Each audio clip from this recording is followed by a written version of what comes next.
दोस्तों, कैसे हैं आप लोग। आज मैं आया हूँ एक हॉस्पिटल पे अपने ब्लॉग के लिए। तो आप लोग सोच रहे होंगे कि मैं इस हॉस्पिटल में क्यों आया हूँ। हॉस्पिटल तो हर जगह होता है, तो आज ऐसी क्या खास चीज है जो मैं आपको दिखाने आया हूँ। तो बिलीव मी, इस वीडियो के लास्ट तक जब तुम जाओगे तब तुम्हें समझ में आएगा कि इस हॉस्पिटल की क्या खास बात है, इस हॉस्पिटल का इतिहास क्या है, इसने क्या क्या दौर देखे हुए हैं। मेरे पीछे एक छोटी सी बिल्डिंग दिख रही होगी, वो हिस्टोरिकल बिल्डिंग दिख रही होगी आपको, उसका भी एक हिस्ट्री है और वो इस हॉस्पिटल का ही पार्ट है। तो चलिए दोस्तों, आज का ब्लॉग शुरू करते हैं।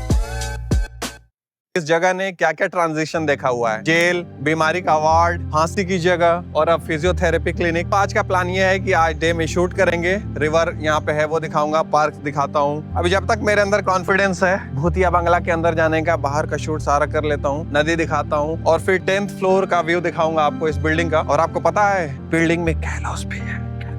गैलोस मतलब होता है जहाँ पर लोगों को फांसी दी जाती है। तो वो सारी चीजें दिखाएंगे। रात को मैं जाऊंगा इसमें, धीरे से छुप के जाना पड़ेगा। ये एडमिनिस्ट्रेटिव बिल्डिंग है, इसमें अलाउ नहीं है वीडियोग्राफी। तो तब तक हम आपको इस हॉस्पिटल की लोकेशन दिखाते हैं, इसको क्यों यहाँ पर बसाया गया, इसके पीछे कौन सी नदी बहती है, कौन सा पार्क है इसके बगल में, वो सब आपको दिखाते हैं। और ऑस्कर विजेता जिस पर मूवी बनी है, उस इंसान का स्कल्पचर हॉस्पिटल के पीछे है, वो भी दिखाऊंगा आपको। तो चलिए शुरू करते हैं। तो मेरे पीछे जो बिल्डिंग है 1864 में बनी हुई है। ये कभी डाउन जेल हुआ करती थी, आज एडमिनिस्ट्रेटिव बिल्डिंग है और हॉस्पिटल से जुड़ी हुई है। दूसरी तरफ हॉस्पिटल है जो सिर्फ 2013 में बना है, बट उससे पहले एक क्लिनिक था या कह सकते हैं वार्ड था। यह हॉस्पिटल कनाडा का सबसे बेस्ट फिजियोथेरेपी रिहैब सेंटर है। यहाँ पर क्या होता है कि आपको चोट लगी है या आपकी कोई सर्जरी हुई है, हार्ट की सर्जरी हो गई या पैर की सर्जरी हो गई, कुछ भी हो सकता है, तो पोस्ट सर्जरी रिहैब के लिए लोग यहाँ पर आते हैं। ऐसा नहीं है कि चोट लगी है, आपकी टांग टूट गई तो आप यहाँ आके भर्ती हो सकते हैं। ये इमरजेंसी हॉस्पिटल नहीं है, ये एक रिहैब फैसिलिटी है। यहाँ आने के लिए आपको डॉक्टर लिख के देगा, तो हम व्हील ट्रांस बोलते हैं। ये भी टीटीसी ही चलाती है,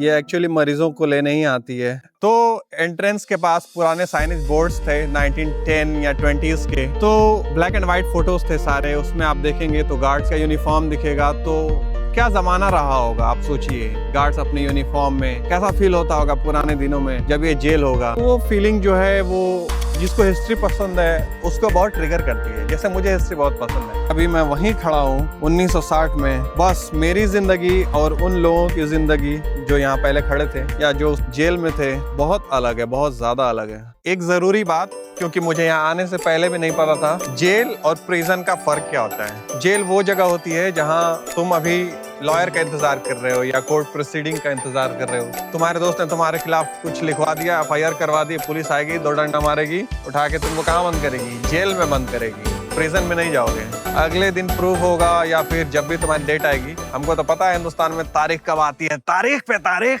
मिलती रहती है, इंसाफ नहीं मिलता। तो जब तारीख आएगी आपकी, तारीख आएगी, अपना नाम बोलने में थोड़ी प्रॉब्लम है मुझे, तो जब आपकी तारीख आएगी उस दिन डिसाइड होगा कि आपने वो जुर्म किया है या नहीं किया है। तो जब आप कन्विक्ट हो जाएंगे, यानी कि आप कसूरवार हैं या बेकसूरवार हैं, अगर आप कसूरवार हैं तब आपको प्रिजन में भेजा जाता है। तो डाउन जेल जो है पहले या हमेशा के लिए ही ये जेल था, ये प्रिजन नहीं था। तो यहाँ बहुत सारे लोग जो जिन पे चार्जेस लगे हुए हैं, हो सकता है वो फेक रहा हो सकता है वो सही रहा हो, कुछ भी हो सकता है। और इस हॉस्पिटल की एक बदनामी ये है कि यहाँ पर बहुत सारे लोग भरे जाते थे, छोटे छोटे सेल्स में ठूस दिए जाते थे जानवरों की तरह। तो लिटरली ये जगह जेल थी। बस सोच के देखो कि कितने सारे लोग ठूसे जाते थे एक ही सेल में, वो भी ट्रायल पे होते थे, मोस्ट ऑफ देम बेकसूर होते थे। तो इसको फील करो कि अगर वो सिचुएशन में तुम होते तो तुम्हें कैसा लगता। सांसें अटक जाती हैं ऐसा सिर्फ सोचने से। तो आप सोच रहे होंगे ना कि गवर्नर कौन था इस जेल का, वो भी बताता हूँ, अभी बताता हूँ। तो ये है गवर्नर्स हाउस, 1930 के अराउंड की इसकी पिक्चर है प्लेक पे, और उसमें आपको ये पेड़ दिखेगा। देखिए ये पेड़ मरा नहीं है, ये समर में फिर हरा हो जाएगा। ये पिक्चर है गवर्नर्स हाउस की अराउंड 1930। ये पेड़ यहाँ भी है। तो गवर्नर साहब यहाँ रहते थे, जेल वहाँ थी। चश्मा लगा लेता हूँ, धूप है। तो जब ये जेल थी तो इसका एक गवर्नर था, यानी कि एक जिम्मेदार इंसान जो जेल की जिम्मेदारी लेता था, उसको हम लोग गवर्नर कहते हैं। हॉलीवुड मूवीज की तरह नहीं जिसमें वार्डन कहते हैं उसको। वार्डन सुन के ऐसा लगता है कि जिसके पास चाबी रहती होगी, और गवर्नर सुन के ऐसा लगता है कि भाई जो डिसीजन लेता होगा, डिसीजन मेकिंग पावर होगी। उसी बिल्डिंग में, उस बिल्डिंग में एक रूम है जहाँ गवर्नर टी रूम है, वो वहां जाके भाई साहब चाय पीते थे। अब तुम सोचो इस बात को कि तुम रह रहे हो यहाँ पे, तुम्हारी फैमिली रह रही है, तुम्हारे बच्चे जो हैं वो इस जेल के बैकयार्ड में पल रहे हैं। सोच रहे हो मेरे घर वाले मेरे को वहां से भेजे हैं कि बेटा जाओ बेटर लाइफ स्टाइल के लिए जाओ कनाडा, गो कनाडा, ओ कनाडा। और ये भाई साहब वॉलंटियरली अपना परिवार लेके गुंडे मवालियों के बीच बच्चे पाल रहे हैं। ऐसे लोगों पर हम सिर्फ हंस सकते हैं, हम कुछ कह नहीं सकते। तो अब ये वाला हिस्सा जो ज्यादातर लोगों को पता नहीं है, जो इस लोकेशन को और लेयर्ड बना देता है। 1864 में डॉन जेल बनने से पहले डॉन रिवर का ये इलाका, यहाँ इन्फेक्शियस डिजीज वाले मरीजों को अलग रखा जाता था। 1800 के करीब टोरंटो जो है बहुत बड़ा आउटब्रेक झेल रहा था। Chicken pox, typhus, small pox, cholera. तो जो इमिग्रेंट शिप में आते थे और वो इन्फेक्टेड होते थे, उनको यहाँ पर रखा जाता था। सिटी को उस वक्त एक ऐसी जगह चाहिए थी जो सिटी सेंटर से बहुत दूर हो, तो डॉन रिवर का इलाका उनको पसंद आया और उसी के नाम पे डॉन जेल रखा गया या डॉन आइसोलेशन वार्ड रखा गया। तो ये जमीन बिल्कुल डॉन रिवर के पास एक क्वारंटाइन की जगह बन गई। हंसी आती है कि इस हॉस्पिटल का इतिहास कैसा है, एक दिन के लिए भी अच्छा नहीं है। सोच के देखो कि अगर तुम्हारे साथ कुछ बुरा हुआ है तभी तुम इस साइड पे हो। चिकन पॉक्स है यहीं पे है, जेल में है यहीं पे है, और आज के दिन टांग टूट गई या रिकवरी के लिए आपको आना है तो यहीं पे आना है। तो कुछ अच्छा नहीं होगा तभी आप यहाँ पे आएंगे बस। ये स्कल्पचर्स देख रहे हो हवा में तैरते हुए,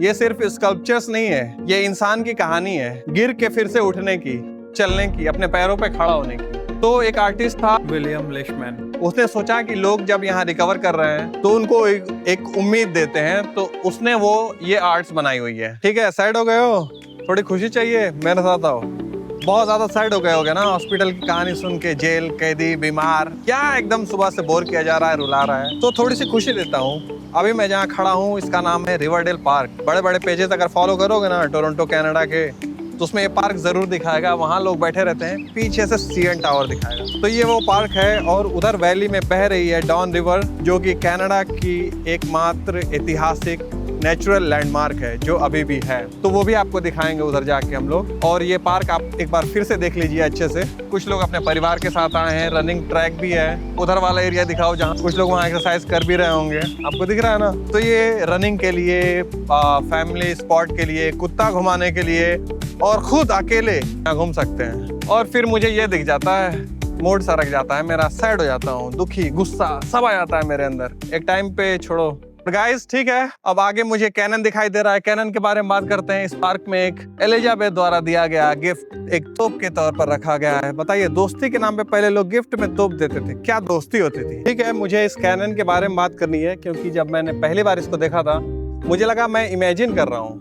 तो ये क्राउन का मार्क है इस कैनन पे, आप देख सकते हैं। निशाना कैसे लगाते होंगे, आओ इधर आइए, पीछे आइए मेरे। यहाँ आपको ये दिख रहा है, पास आइए, ये मार्क दिख रहा है, यहाँ गड्ढा दिख रहा है आपको, दिख रहा है ना। तो इसमें एक ऐसे डंडी डालिए और सीधे लगा दीजिए ऐसे। वहाँ एक मार्क बना हुआ है, यहीं पर एक कट का निशान है, यहाँ पर हमने यहाँ पर रखा। अगर बंदूक चलाई होगी तो आपको पता होगा, ऐसे किया, ऐसे लगाया निशाना, डंडा डाला, और वो भूरा लोग इधर आ रहा है, लगान नहीं देगा लगता है। कुछ वक्त से मैं टोरंटो में रह रहा हूँ और यहाँ पे सरप्राइजेस बहुत मिलते हैं। आप ऐसे घूमते हुए जा रहे हैं, अरे तो वाव। तो ये सारी चीजें मुझे इस शहर के बारे में बहुत अच्छी लगती हैं कि जगह जगह पे कुछ ऐतिहासिक चीजें हैं जो आपको चलते हुए रास्तों पर ही मिल जाता है। तो मैं सोच रहा हूँ उन सारी चीजों को आपको दिखाऊं, और यही मैं कर रहा हूँ। तो आपको ले चलते हैं ब्लॉग के अगले पार्ट में। आज रात को सूरज ढलने के बाद मैं डॉन जेल में जाऊंगा जो प्रिजर्व है, वहाँ एक कमरे में जाऊंगा, एक स्पेसिफिक कमरा जहाँ ओंटारियो में आखिरी फांसी दी गई थी। वहाँ खड़े होकर मैं आप लोगों को दिखाऊंगा कैसा लगेगा, कैसा लगता है ऐसी जगहों पर। तो आप लोग मेरे साथ बने रहिए। चलो अब मैं तुम्हें इस जगह की असली कहानी बताता हूँ, क्योंकि मुझे लगता है ये जगह उस कहानी को बताए जाने की हकदार है। डॉन जेल जो है 1864 में खुली है। आर्किटेक्ट विलियम थॉमस ने इसको बनाया था। टोरंटो की बढ़ती सिविक अथॉरिटी का सिंबल। ये देखो, ये लोहा अभी भी 1864 का ही है, अभी भी इंटैक्ट है। डिजाइन लगभग इटालियनेट था। Grand entrance, symmetrical wings. Idea यह था जेल खुद ही क्राइम रोकेगी। अब दशकों में डॉन जेल बदनाम होती गई। ओवर क्राउडेड, बहुत ज्यादा लोग थे, अंडर फंडेड, पैसे कम आते थे, और प्रिजनर यहाँ इतने ज्यादा थे कि वो लोग शिफ्ट में सोते थे। यानी कि एक सेल में इतने लोग हैं कि एक बंदा सोएगा तो दूसरा नहीं सो पाएगा, वो अपनी शिफ्ट का वेट करेगा, वो शिफ्ट में सोएगा। तो यहाँ पर कोई प्रॉपर रिहैबिलिटेशन प्रोग्राम नहीं है। 1970 के दशक में यहाँ जेल के अंदर राइट्स होते थे, इनमेट्स आपस में लड़ते थे, सिस्टम के खिलाफ नारेबाजी करते थे या प्रोटेस्ट करते थे। तो ये जेल बहुत उस टाइम फेमस हो चुका था, अपने सिविक स्टैंडर्ड्स के लिए नहीं बल्कि एक ऐसे लीगल सिस्टम के लिए जो उस टाइम पे फेल हो चुका था।